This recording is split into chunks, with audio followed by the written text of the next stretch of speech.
Today we're pulling into Lifton Station in Devon, just outside of Launceston in Cornwall.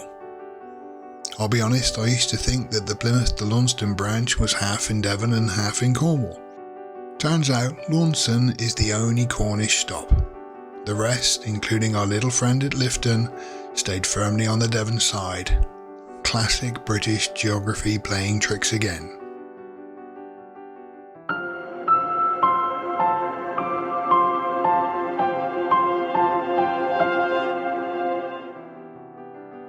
The station sat on Station Road in an area called Tinhay. Trains came rumbling in from the east, passed through, then curved south through Lifton Quarry and on to Launceston. Simple, beautiful, and now completely vanished.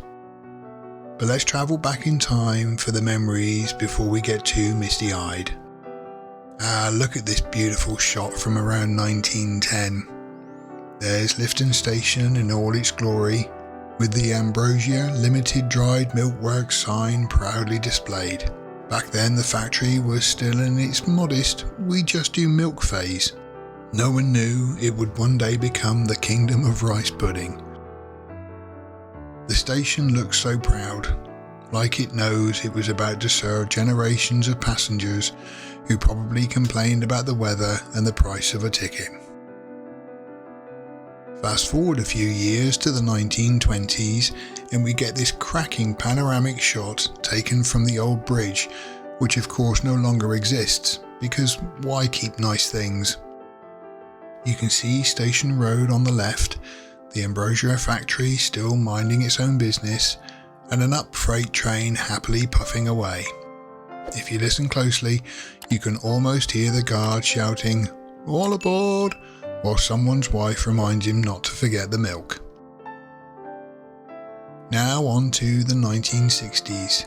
Here comes a 4575 tank running bunker first with an up passenger train to Plymouth. That defunct overbridge in the distance is all that's left of the old Tinhay quarry line. The loco looks like he's had a long day and is just ready for a nice cup of tea, or possibly some rice pudding. Who can blame it? Here's number 4592 almost hiding the main building, which was similar in the design to Corriton. The arch in the background once carried a narrow gauge line to the quarry, and check those extra wide coaches, built for posh London to Plymouth boat train passengers who probably turn their noses up at local cream teas. It's June of 1956. The sun is out, the steam's up, and everyone's pretending beaching isn't coming.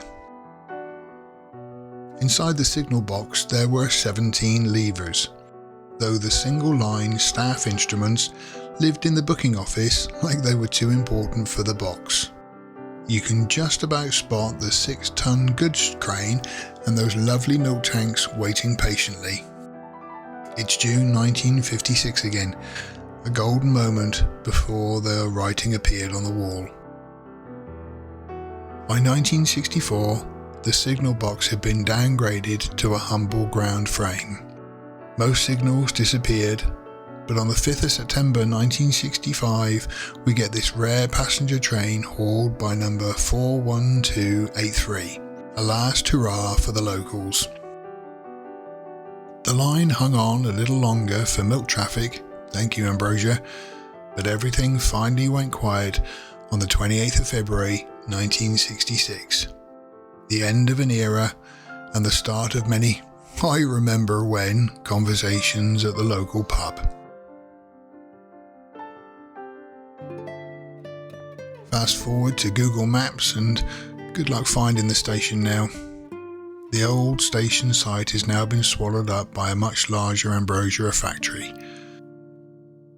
The track bed to the east became Leet Road. Standing on Leet Road today, looking west, you're basically where the old level crossing once was. Further down behind some trees, the line used to head off towards Launceston. Nature and rice pudding factories have reclaimed it all.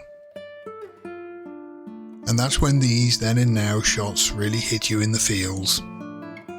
One photo, likely from the old bridge or nearby hill. The modern photo is where the track bed used to run. Once a proper country station serving the community, now completely built over. It's the railway equivalent of going back to your childhood home and finding a supermarket there instead. But that's the bittersweet beauty of these old lines, isn't it? They're gone, yet somehow still rattle around in our heads, full of steam, whistles blowing, and the faint smell of coal smoke mixed with Devon cream. Many thanks to Anthony Kingdom and Middleton Press for their wonderful archive images. I cover the history of a lot of the closed railway stations on my website. There's a link in the description. And if you would like to see more videos like this, please like, subscribe and share. It's something free that you can do that really helps the channel out. Until next time, happy travels down these forgotten lines.